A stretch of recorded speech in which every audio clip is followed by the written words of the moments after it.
أعوذ بالله من الشيطان الرجيم بسم الحي القيوم الذي لا يموت أبدا اللهم صل على سيدنا محمد الفاتح لما أغلق حق قدره ومقداره العظيم الحمد لله. Amis téléspectateurs chers internautes des Zahara Media et Zahara TV via Facebook et YouTube, bienvenue encore à notre belle et bien émission qui est très suivie partout par la communauté et musulmane et non musulmane aussi, qui n'est d'autre espace d'échange.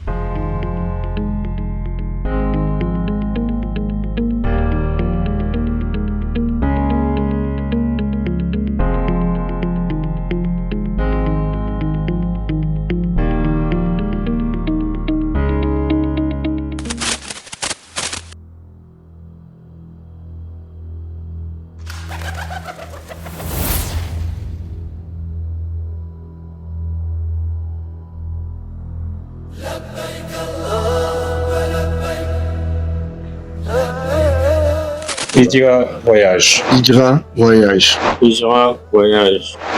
Bienvenue.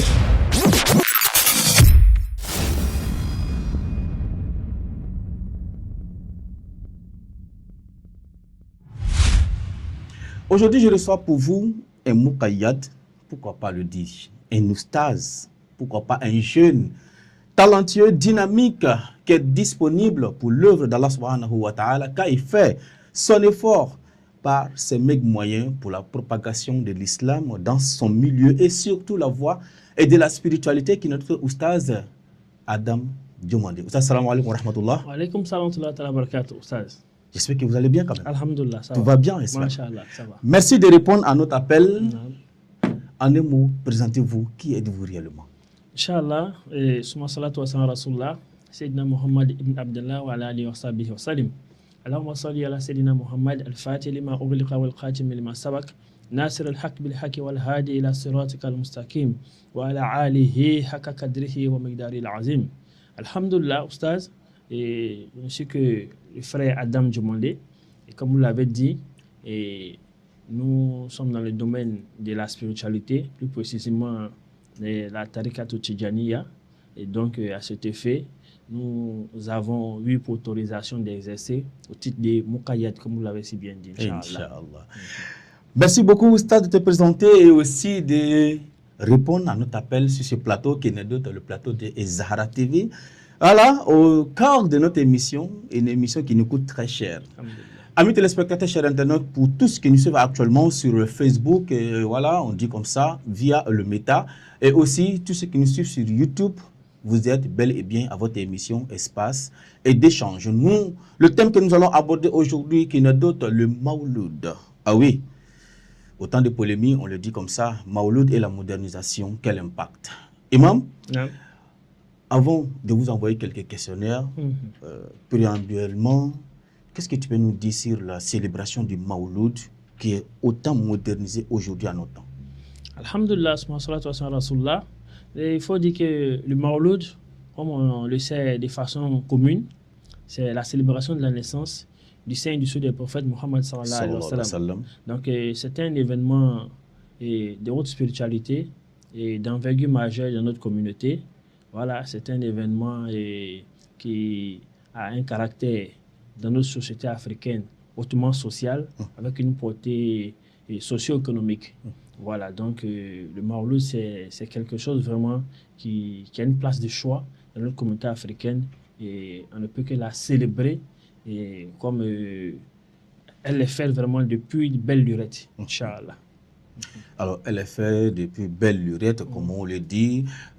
On a la tendance d'attendre aussi que c'est le jour J qu'on doit célébrer, que peut-être on doit se limiter à ça. Mais aujourd'hui, nous voyons un changement. Oui. Voilà, nous voyons un changement au niveau de la tendance, comme on le dit. Oui. Voilà, l'évolution du Mawlud dans le secteur, dans notre société, que ce soit au niveau communautaire, que ce soit au niveau religieux. Nous voyons tellement d'évolution au niveau du Mawlud. Alors, réellement, quel impact au niveau de la modernisation aujourd'hui du Mawlud? Bien, Oustaz, bon, il faut le dire que le Mawlid, moi, je ne parlerai pas de modernisation du Mawlid. D'accord. Voilà, le Mawlid, comme vous l'avez dit, il y a un jour bien précis pour débuter. Il faut comprendre ça comme ça. Le Mawlid est un jour pour débuter. Mais je pense qu'une fois que ça s'est engagé, et on peut permettre à chacun de fixer une date pour célébrer son Maolid. D'accord. Je pense que c'est l'intention qui fait la différence. Et comme je le disais tantôt, je ne parlerai pas de modernisation du Maolid Ok. parce que faut comprendre cela dans notre religion et il y a des choses qui sont basiques dans notre religion et en même temps qui évoluent, pas ces choses-là qui évoluent, mais notre société humaine évolue avec des technologies contemporaines. Donc à cette technologie-là, à cette évolution, on adapte notre pratique religieuse. Et c'est ce qui fait qu'on pourrait dire, on pourrait parler de modernisation du Maolid. Sinon, le Maolid n'est pas quelque chose qui a été modernisé. Je pense qu'elle a conservé tout son sens, qui est de célébrer la naissance du prophète Mohammed sallallahu alayhi wa sallam. Et de nos jours, comme vous le disiez tantôt, je pense que le Maolid est en train d'aller vers son point culminant. Parce que quelque chose qui se faisait vraiment, si je peux me le permettre, en catamini dans nos sociétés africaines en son temps, mais aujourd'hui est beaucoup vulgarisé, est beaucoup vraiment médiatisé par le biais de nos réseaux sociaux, par le biais vraiment de tout ce qui est moyen contemporain, les affiches, tout ce qu'on peut prendre pour communiquer. Donc, c'est ce qui pourrait sembler être un caractère de modernisation. Mais sinon, la chose a gardé son fond spirituel, c'est-à-dire que le Maolid est consacré à la lecture du Saint-Coran, à la récitation des litanies, c'est-à-dire des cantiques, des zikrs, et communément, comme on le voit chez nous en Côte d'Ivoire ici, avec la lecture du Dalai Khairat, beaucoup de salats sur le prophète. Et si c'est sorti dans mes questions. Voilà, beaucoup de salats sur le prophète sallam. Donc le Maolid, c'est quelque chose qui a un impact vraiment pour ma part très positif dans nos sociétés africaines. Alors, si ça a un impact très, comment on appelle ça, bénéfique pour toi, parce que mais là, ça m'amène un peu à une curiosité. Voilà, tu viens de citer quelques-uns, mais est-ce que le Maouloud même a une manière, c'est-à-dire, elle a une manière d'être célébrée, par quoi on peut peut-être distinguer parmi les autres? Bien, le Maouloud, on ne dirait pas qu'il y a une manière forcément d'être célébré. Voilà, parce que si tout à l'heure, on dit qu'il y a une manière d'être célébré, et chacun pourrait maintenant essayer de voir des failles. Bon, celui-là n'a pas respecté, n'a pas respecté. Le Maolid, c'est plutôt un élan du cœur. Le Maolid, c'est de témoigner son amour pour le prophète Mohammed sallallahu alayhi wa sallam, sa satisfaction et sa reconnaissance à Allah subhanahu wa ta'ala de nous avoir fait grâce du sein du sud du prophète Mohammed sallallahu alayhi wa sallam. Donc, c'est un jour de joie et chacun exprime sa joie et à sa manière, tout en restant conforme aux prescriptions de notre religion. Donc, Allah subhanahu wa ta'ala, comme on le dit dans le Saint-Coran, a célébré le prophète Mohammed sallallahu alayhi wa sallam. Et donc, pour ne pas sortir de ce cadre de célébration du prophète Mohammed sallallahu alayhi wa sallam, ce qu'on pourrait dire comme manière, peut-être de façon générale, c'est de faire beaucoup de salawat sur le prophète sallallahu alayhi wa sallam. Donc, à cet événement-là, on fait beaucoup de lectures de Dalai Khairat, comme je le disais tantôt, et beaucoup d'autres zikrs, beaucoup de salats sur le prophète sallallahu alayhi wa sallam, les lectures du Saint-Coran, on lit beaucoup de qassidas, et tout ça, c'est en l'honneur du saint et du sceau des prophètes Mohammed sallallahu alayhi wa sallam, pour le célébrer et pour être reconnaissant aussi envers Allah subhanahu wa ta'ala, qui nous a fait vraiment honneur de nous donner le prophète sallallahu alayhi wa sallam. Et comme il dit dans le Saint-Coran, il dit Mohammed sallallahu alayhi wa sallam est une miséricorde pour l'univers. Donc on remercie Allah subhanahu wa ta'ala en ce jour-là et de ce grand cadeau qu'il nous a fait. Et cette miséricorde du prophète Mohammed sallallahu alayhi wa sallam est vraiment visible dans ce Maouloud-là, surtout ce Maouloud-là qu'on pourrait appeler de nos jours un Maouloud modernisé, alors qu'il n'en est pas.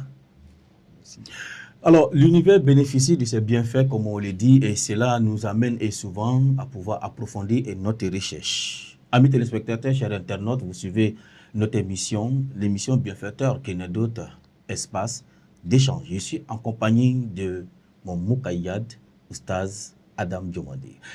Oustaz Adam, alors tu viens de donner plus de précisions sur la manière de faire, la manière de... Mais en un mot, ce qu'on retient, chacun manifeste son amour pour le prophète Mohammed sallallahu alayhi wa sallam. C'est ça. Alors, de ce fait, si on doit retirer des leçons, si peut-être il y a de quoi donner comme message, que ce soit au niveau musulman ou non musulman, qu'en serait-il?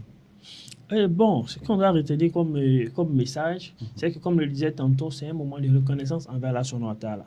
Parce qu'au moment où le prophète Mohammed sallallahu alayhi wa sallam arrivait dans le monde, quand on se réfère aux Arabes, les modes de vie, les comportements qu'ils avaient, Mohammed sallallahu alayhi wa sallam, comme il l'a dit, il dit au moment où il est venu trouver ces derniers, il dit qu'ils étaient à un pas de l'enfer. Au moment où il les laissait, ils étaient à un pas du paradis. Donc, c'est dit qu'il est venu les tirer des ténèbres vers la lumière. Et donc, il est important pour l'univers tout entier. Le mois de Maulid n'est pas seulement, sinon, le jour de Maulid, ce n'est pas seulement que pour les musulmans. Mais c'est l'univers vraiment qui devait célébrer ce jour-là. parce que ce jour-là est venu le libérateur de l'univers, est venu vraiment le Messie, est venu vraiment celui-là qui a ouvert tout ce qui était fermé. Donc, c'est un jour vraiment qui doit être célébré par l'univers vraiment tout entier et dit merci à Allah subhanahu wa ta'ala de nous avoir donné le prophète Mohammed sallam, qui est celui-là même qu'Allah subhanahu wa ta'ala a qualifié dans le Coran qu'il a une moralité de façon excellente. Donc, Mohammed sallallahu alayhi wa sallam, c'est le modèle. Laqad kana lakum fi rasulillah uswatun hasan. C'est le modèle, c'est l'exemple, c'est celui-là même qu'on doit copier, que l'humanité doit copier. Donc, il est important pour tout l'univers de célébrer ce jour-là. Si seulement nous le savions, mais malheureusement, c'est quelque chose que très peu de personnes le savent, comme Allah le dit très souvent dans le Saint-Coran. Voilà, il y a des choses qui ne sont pas ouvertes à la compréhension de tout le monde. Et c'est ça aussi la volonté d'Allah subhanahu wa ta'ala. Donc ceux qui savent l'importance du Mawlid, on les encourage à célébrer cet événement. Et comme on le voit de nos jours, c'est quelque chose qui a pris vraiment de l'ampleur et de l'envergure, des choses qui étaient en son temps beaucoup sacrées, beaucoup cachées. Mais au jour d'aujourd'hui, avec la force des médias, et pour citer l'exemple de la ville de Kelendian, on voit aujourd'hui ce qui s'y passe. En son temps, on entendait parler, mais par la force des médias aujourd'hui, on voit le nombre de fois Dalal Kirat est lu en l'honneur du prophète Mohammed sallam. Combien de fois on lit les Kassidas, combien de fois on lit les Saint-Coran, tout ce qui s'y passe. Donc, c'est vraiment quelque chose de nos jours qui attire du monde, qui attire la jeunesse. Et donc, on ne peut que féliciter cela et demander que chacun retienne de façon essentielle à la célébration du Mawlid qu'il faut toujours témoigner au quotidien son amour pour le prophète Mohammed sallam en lui faisant beaucoup de salawat. Au jour d'aujourd'hui, je pense que ce que les musulmans recherchent, ce que beaucoup d'hommes recherchent, c'est le paradis. C'est le paradis. Alors qu'à travers les salats sur le prophète sallam, c'est la voie la plus facile et sûre pour avoir le paradis.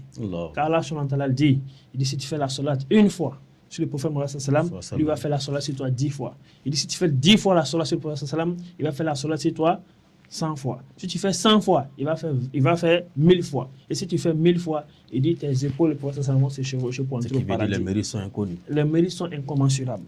Les mérites sont incommensurables. Et le moindre mal dans ces mérites-là, c'est l'accès au paradis. Sinon, il y a mieux que ça. Qu'Allah donne le paradis tous. Amin, Rabbi Allah. Merci à notre oustaz. Voilà, comme il le dit, il n'est pas imam, hein. Voilà, il est Mukayyad, parce que là, il a bien précisé. Voilà, notre Mukayyad, oustaz Adam Diomandi, merci pour ces précisions. J'espère que, chers internautes, vous allez tous bénéficier, comme moi aussi, hein, des enseignements de notre oustaz Adam Diomandi, qui nous vient de la commune de Port-Boué. En tout cas, merci pour l'invitation. Merci beaucoup d'avoir accepté notre invitation sur ce plateau. Amis téléspectateurs, vous faites bien de suivre notre émission via le Méta sur Zahra TV. Comme toujours, nous vous assistons. Comme on le dit, notre mission est de recueillir, de récolter des informations, des bienfaits pour vous, chers auditeurs, chers internautes. Merci de nous suivre. Je suis votre frère Chérif Ousmane, au micro, comme toujours, alhamdoulilah. Alors, Imam, nous allons poursuivre notre échange, ce n'est pas encore fini. Alors, voilà un volet que nous allons, un chapitre que nous allons entreprendre en ce qui concerne les solats qui se font pendant les Mawlud. Nous avons la tendance de voir des scènes de zikr, des scènes de zikr au niveau de la salat. Est-ce que peut-être y a-t-il des zikr spécialisés qui se font uniquement pour le Mawlud, ou bien peut-être que peu importe ce que les fidèles musulmans vont faire, tout se retrouve avec des mérites, je ne sais pas.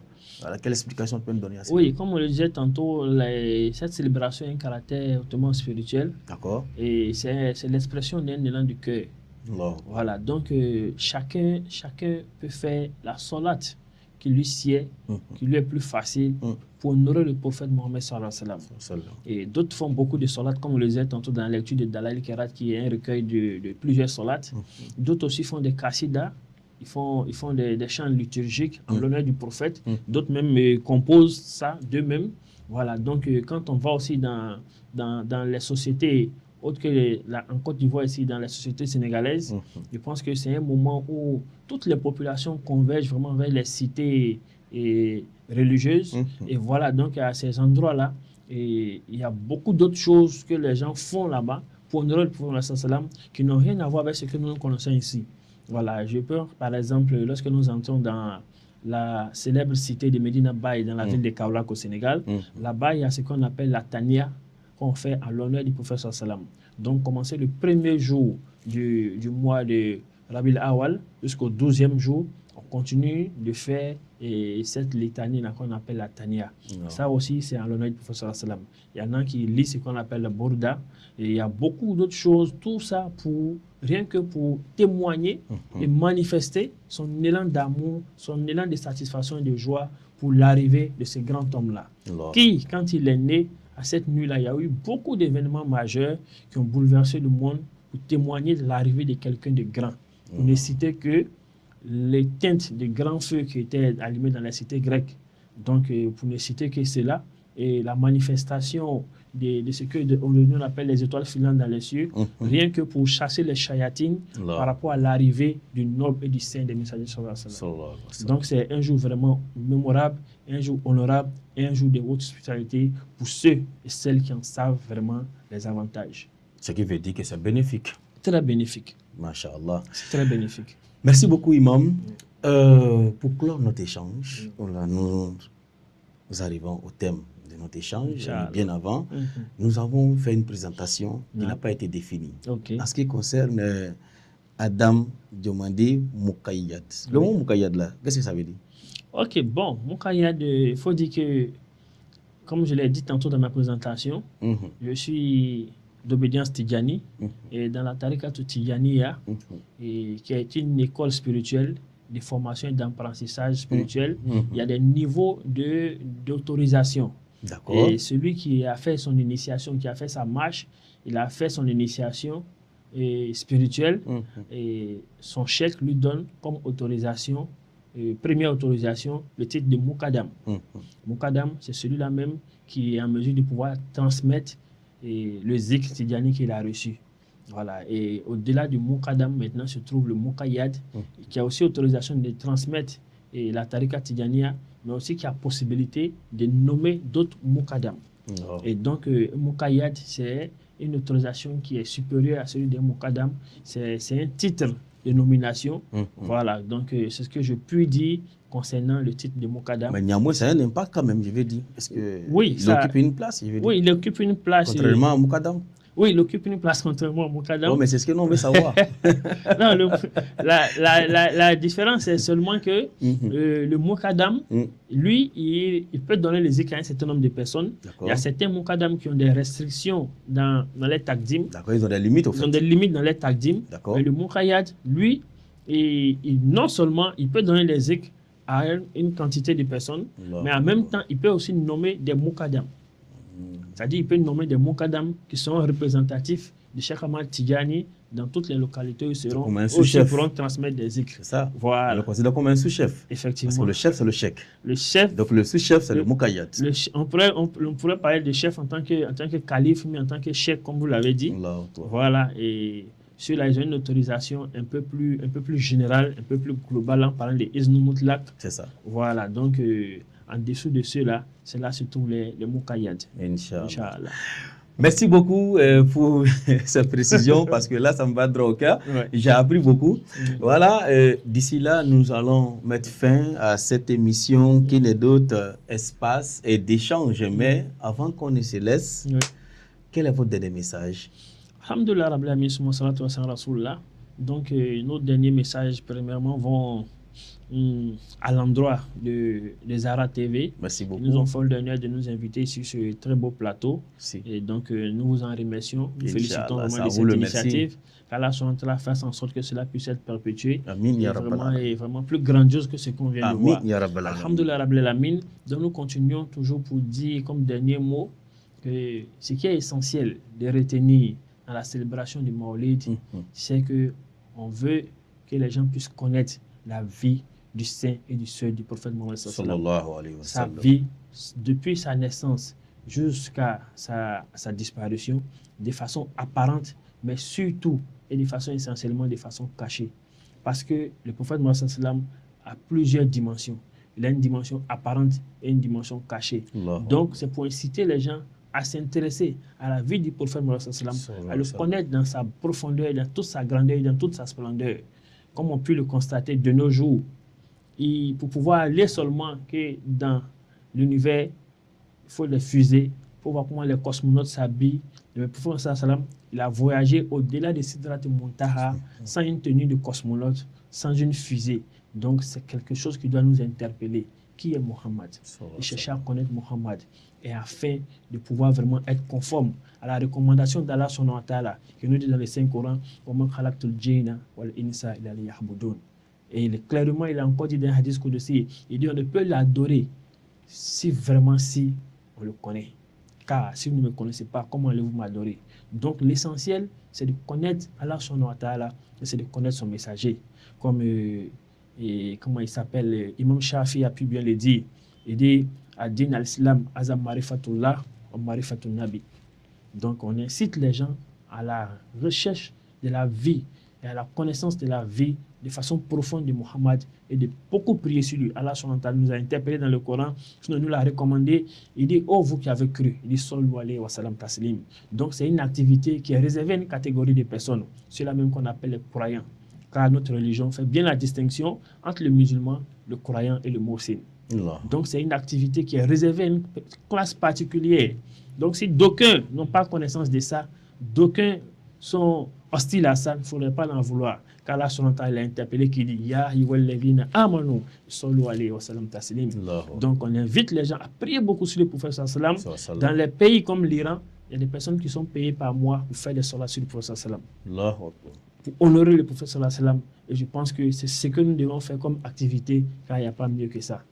Allah subhanahu wa ta'ala la facilite. Amin, ya Rabbal Alamin. Et ceci nous permet de pouvoir mettre fin à cette émission. Merci à notre invité qui est notre Muqayyad, Oustaz Adam Diomandé, pour la réponse de notre appel sur ce plateau qui n'est d'autre l'émission Espace et d'échange, qui est diffusé autant sur Zahara TV et Zahara Media via YouTube et Facebook. Inch'Allah, nous vous donnons rendez-vous prochainement. Mais d'ici là, un grand merci à l'équipe technique. À la régie s'appelle M. Abdul Diomandé, assistant et au cadrage est notre sœur Diomandé Mouna Aïcha.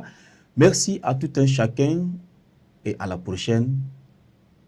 Bi'iznillah. Wassalamu alaikum wa rahmatullahi wa barakatuh. Wa alaikum salam wa rahmatullahi wa barakatuh. Shukran ya Sheikh.